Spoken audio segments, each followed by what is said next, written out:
Hey everybody, I've got a great video for you today because that red Jeep behind me is actually sitting at an angle. It's pointed up a hill, slanted to the left, yet the body is completely level, down to a new technology, which granted I've been pretty skeptical of over the years, but actually offers a lot of really neat things. And we're going to explore and test some of the cool benefits of this Jeep right now.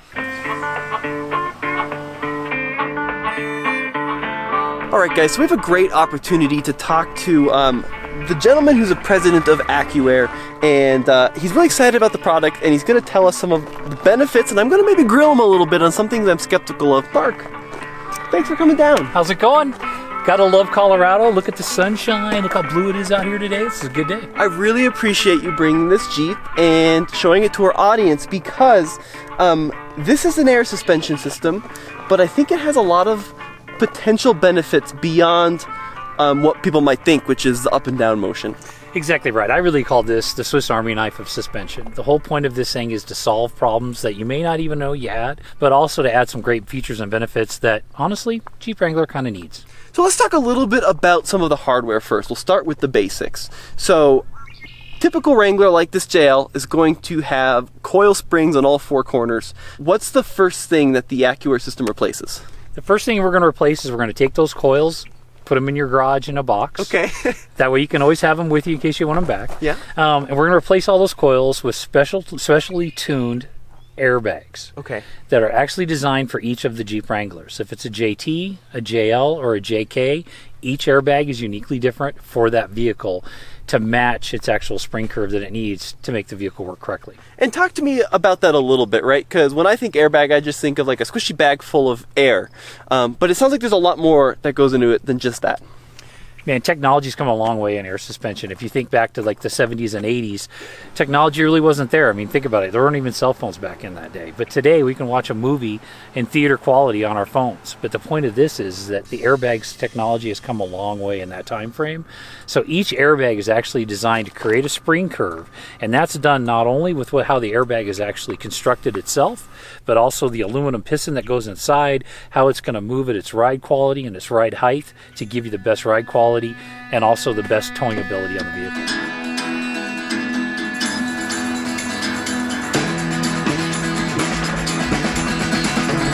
You've got actually 3 different presets. These are actually set by us at the factory. So going down the road, number 2 is actually your 3.5 inches of lift in the JL.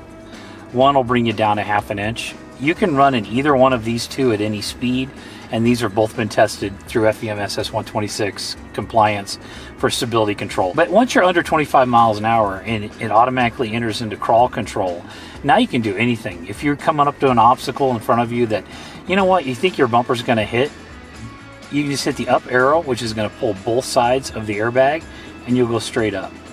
Oh, interesting. But then if you want to drop just each individual bag, you can drop one. Or you're pulling up to your trailer in the back and you're like, hey, I'd like to just hook up to it. You've got your camera in the back. You drop the airbags in the back. You back up using your camera. You get under the ball, air it up, capture the ball. The app is the same, except it shows you the percentage of how much the airbag is actually in its range of motion. Okay. So this doesn't mean PSI. This means the range. But again, you can air up the front. You can air it down. You can control each side differently. So we'll bring the back all the way down. So you can bring the back down. It also shows you your tank pressure. And you have your preset. So hit 2, takes you back to 2. Now we're ready to go down the highway. If you're going to take it to a valet and you don't want to messing with the buttons, you turn on the valet mode and everything is locked. You can change the ride height on start. We have it turned off, so if you're in your parking garage and you go to start up the vehicle, it won't automatically raise it up and hit the roof of the garage. It tells you that you have to do this. And then once you hit 25, it'll take you to number 2 anyway. Oh, why is 25 like the standard? 25 is a standard because that's where the Jeep vehicle actually starts shutting off its stability control. It shuts off traction control when you're off-road. And that's why we call this crawl control, because under 25 miles an hour, it automatically enters crawl control because now it's thinking I'm off-road. All my other systems are not going to be active anyway, and that's what makes it the safest mode. I've been in a bunch of air suspension vehicles, and when you like go and off-road them, oftentimes they kind of top out and they don't provide the travel that you need. Is there any sacrifice in terms of wheel travel or articulation when you're going to the AccuAir setup? Not at all. You're going to get the exact same amount of travel that you would get under any other lifted situation. The suspension is set to work with the JRI shocks to give you the extended length and the collapsed length. The whole idea is to keep the tires on the ground as much as we possibly can, and that's what the system's doing for you. Yeah, so I can see right now, we're going to be pretty close to fully articulated there, and you can kind of feel that front axle working. And unlike, for example, a lot of like the Range Rover systems, especially when you put them in a height where you need the height, they just don't provide any flex whatsoever. But you can kind of feel that with this system, it still gives you that benefit of having that front solid axle. Yeah, we're right in the mid-range of the entire travel of the suspension at the 3.5 inch lift. So you're going to get that full level of articulation. All right, so this is a test called Lava Lane, and a lot of SUVs will completely run out of approach angle on this. But one of the cool things is, say you were up against a wall, you can actually lift the front end up. Exactly right. Change your approach angle, change your departure angle. You're just going to hit the center button for the front axle, and here we go. Now we're up in the air. Go ahead and drive along. That's pretty cool. Now we're clear, and as soon as we're clear of the obstacle, just like lockers when you don't need it, put it back down to normal. And it'll even adjust at like that slope. And in the back, so say like we need a clearance in the back, if I push this, it'll just lift that back end up. We can get past that event, and then once you're past, push the 2 button and it'll level it out again. Exactly right. The point is, let the suspension solve your problem. The problem isn't that you have a trailer hitch. The problem is the departure angle isn't enough. We just change the departure angle.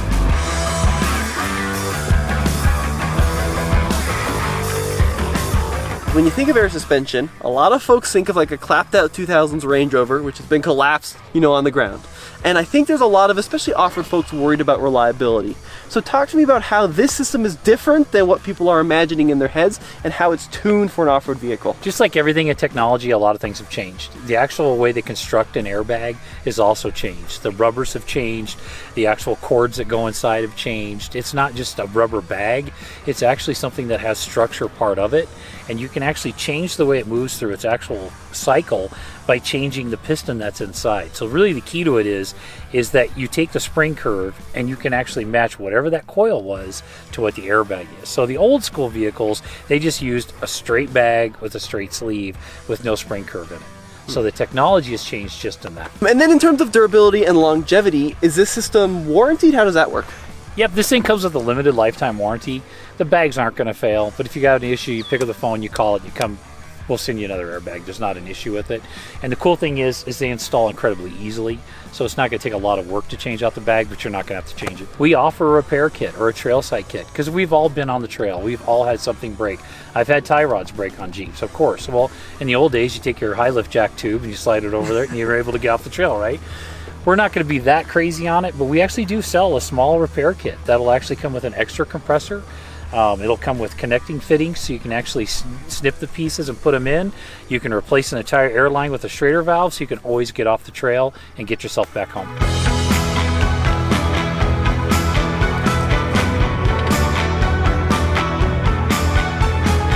The Wrangler is already so capable. We need steeper hills to showcase some of the stuff, which we will do over the course of the series. But say you're pointing up a hill and then you need to crest and you're running into breakover challenges.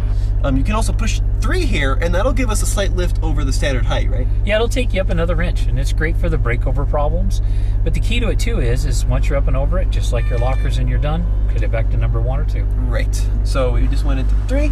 Coming up to the obstacle, get another inch, which doesn't sound like a lot, but it can be a huge difference when you're off-road. Didn't even touch. Didn't even touch, yep. And then we're back level, pushed it 2, it's gonna come down, and we're gonna have that nice, soft, compliant ride again. The greatest thing about this thing is you can do anything you want with air. So if you've got a paddleboard because you want to go to the lake and you've got a nice little pond here, you could use that for your paddleboard. You can air up your paddleboard with the system. You can air up your tires. You can air up the other people in your group. The tank actually holds 200 psi of air, so it's going to air things up incredibly quick. And it has a regulator in it, so for your bicycle or even a little bitty floaty, anything you want to air up, you can do it here. Now, if you were to maybe perhaps one day down the road add air lockers to your Jeep, could you tap into the air tank and compressor for that? 100%. That'll save you some more money because you already have it. You can actually tap right into the tank. It actually has a valve on it, so you can put your airline into it for your regulator, and now your air compressors will work off your tank you already have. You know, the real good thing about this system is it truly is a Swiss Army knife. Getting in and out of the Jeep Wrangler is difficult at a lifted height. Right. The key to it is you could put steps on it, but the first thing you do when you have steps on it, you go off-road, you're going to tear them right off. Then you're going to waste $2,000, and you got to drag the things off the trail, so it's going to fill up the back of your Jeep. But with this system, you can actually bring it down to its stock height, get in and out with ease. The other thing, too, is what if you have a pet, your dog? You want your dog to be able to get in and out. Well, you can't really get in and out when the vehicle's so much higher. Right. Air it down, the dog gets in, you go air it back up, go wheeling. When you're done, drop it back down, the dog hops out. Or if you want to take, you know, if you've got somebody that's a little bit older with you in the group, it's a lot easier to get out of the Jeep when you can lower it down. All right, so another potential benefit, which I think is really cool, so say you're at a side slope and you want to be a little bit more level, you can actually drop the side on the slope, lift the side on the ground. Two reasons. One, you're on a trail that you're a little bit nervous. You don't want to be pointing down. The other reason is, let's say you're going camping for the night. Right. I hate to sleep at an angle. I don't think anybody likes it. So the whole point of this is give you the adjustability to, again, solve the problem. So that's exactly what we're going to do. We're going to go ahead and drop down the rear, drop down the front, bring up the other back. Oh yeah, look at that. Bring up the front. And look at that, we're almost level. Almost level. And now level. Damn level as you can get. Yep. So if I, for example, had a tent on the roof and I was going to sleep like this, is the suspension going to sag overnight? Is it going to maintain this shape? It's going to maintain it until tomorrow morning when you start the Jeep up and start punching the numbers. Pretty cool. And you know what's really cool, though, is if you're in your tent, you can actually use your Bluetooth app on your phone to make sure you're set exactly where you want to be set. So you can, like, on the fly, middle of the night. Exactly right. Kick your spouse out just by moving the Jeep Exactly one right. direction. Yep. That's too funny. If somebody's snoring, it's a good way to make them stop. Now, in terms of the install, what comes with the kit? Is it just the bags? Is it the control arms? What does it come with? It comes with everything you're going to need to do the kit. So it's got new control arms because we have to change the control arms because we're lifting the vehicle 3.5 inches, and we need your pinion angle and your caster to all be correct. So you're going to get new control arms. You're going to get a new front track bar because we are putting a longer lift on. You're going to get the JRI custom-tuned racing shocks. JRI's been making shocks for F1s and for every type of racing vehicle in the world. Now they're on a Jeep, which is awesome. It's going to come with all your airlines, all your wiring, all your fuses. Everything you need to put this kit on is in that box. And in install time, talk to me about what, if you bring it to a shop, what is it typically going to take to install? Honestly, if it's the first one you've ever done, you need to plan for 16 hours. You really do. If you've done it a lot, you can knock it out a lot faster. But, at the end of the day, this is supposed to be fun. This isn't supposed to be something, if you're doing it yourself, this is a time for you to grab some people, have them hang out with you in the shop, and do it together, and really make it a fun time.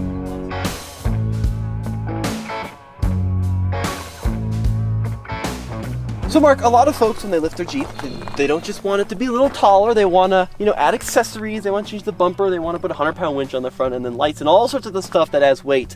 And I've been in the position where I lift my Wranglers and then I add all this stuff and then you get like the front end sag. Talk to me through how this system can maybe work to accommodate some of that, and are there like limitations, like weight limits? How does that work? Well, the good thing is everybody wants to make the Jeep their own. Adding a bumper, adding a winch, that personalizes it, but it also makes it much better off-road. Right. And it makes it a safer vehicle to take out. The issue is, you're right, you have a regular traditional suspension system on, you put a heavier bumper, you put a bigger winch on it, the nose of the Jeep is going to change. And you know what, that's also going to change the way the vehicle drives. So the idea of this is the air suspension after 25 miles an hour will put you back exactly at your 3.5 inches of lift. So the key is, add anything you want to this thing. You can add any bumper, any winch, doesn't matter how heavy it is. 25 miles an hour, the system is going to say, nope, you're too low. It's going to bring you back up so you're at the perfect height, and then it's going to stay there. So you have no more issues. So, okay, Mark, let's go extreme. Steel bumper, got the old school steel winch cable, roof rack, rooftop tent, 5 people in the Jeep, max GVW. Is this system still going to level it out? The system is going to level it out. It's actually based upon the GVW of the vehicle anyway, and then we push it past that because we know you're going to do a little bit extra to it. That's the point of the system, to really truly handle anything you throw at it. And that's the other part of it too, is it not just think about the front, Let's say you're going to go tow with your vehicle, because all of us tow. I like to tow constantly with my Jeep, and the reason is because it's nimble. It's easy for me to move around. It's easy for me to go get the loads. Once you put the trailer on it, yeah, it's going to squat it down. And as soon as you hit 25 miles an hour, the system kicks in. Nope, I'm going to put you at perfectly level. Now you're driving at a perfect stance, nice and safe, everything in a line. So Mark, in terms of the Acura install, cutting, drilling, in terms of like where the control arm mounts, where the bag mounts relative to where the original spring is, anything like that? Absolutely no cutting, absolutely no welding of any kind. You basically are going to bolt the system on, so later on, if you buy another Jeep and you want to put it on it, you can do that. Now, I also want to talk about engines, right? Because the Wrangler's got 2-liter and 3.6, and the Hemi and the e-torque system, and then the hybrid. Can you make the system work on all the different engines? How does that work? So really, that was a big challenge, because with all those different combinations, it's hard to make everything work. So we actually have 3 different kit variations. So for the JL, if you've got a 392, if you've got an e-torque, a 4xe, or a diesel, that's one part number. If you have the normal Jeep or the 2-liter, that's a different part number. And the really biggest change is where the compressor tank mounts. On this one, since it's an e-torque, it actually has a mount in the cab for the tank, but the compressor and all the noise is still under the Jeep. Okay. The other applications, everything mounts underneath the Jeep. You know, when I think of air suspensions, I think of complexity, and I also think of airlines, and you know, how does that affect the water capability, the water fording capability of the JL? The good thing is the bags are waterproof, the airlines are waterproof, everything's waterproof because it's airproof. You know, but the great thing too is everything that can cause damage is already placed where you're out of harm's way. The air intake for the compressor is exactly at the engine intake for your air filter. So you know what? If the air compressor gets water in it, the motor's got water in it, so you got bigger problems. You got bigger problems anyways. And the CPU is completely waterproof, so the back of the Jeep you can submerge as much as you want. All right, well, we got this home free hill test here at the fish pond course, and we're gonna see how it feels going through some goop. So far the ride quality feels very similar, if not better, than a stock JL, which is pretty unusual. So okay, so we're dealing with approach issues. Yep. So if we wanted to, we could push that. Oh. Yep. Push both of them. Yep, that'll lift us up. And then we go through here if you want to level it back out. Yep.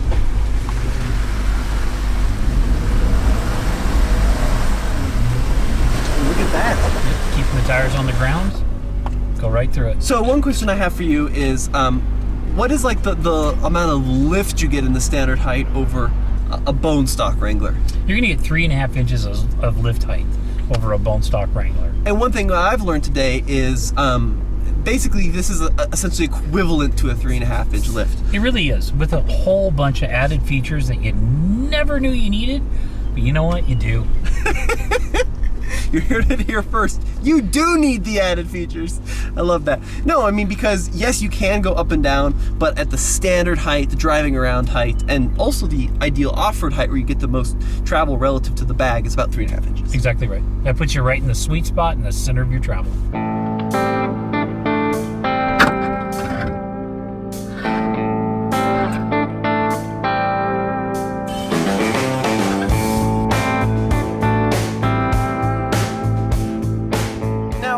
Say, you know, being an old school Jeep guy, and especially starting out with YJs with leaf springs and, you know, essentially a frame that is bolted directly to your spine, this is a pretty foreign world. And at first I was pretty skeptical because I thought it just would go up and down and be cool to show off. But, you know, even in this first 5 minutes of relatively mild off-road for this Rubicon, I'm really starting to see a lot of the advantages. Now the great thing is the fine folks at Acura are actually lending us this new Rubicon over the course of the summer, and we're going to run it through the usual test. We're going to take it out in Colorado, put it through some really hard trails, and really see if the system is worth it, because I think there's a lot of potential here, and I'm really excited to explore this system and bring it to you guys. Huge thank you to Mark for bringing this Jeep down and for coming on camera with me. A huge thank you to Ian behind the camera for producing this video, and we'll see you on the next episode.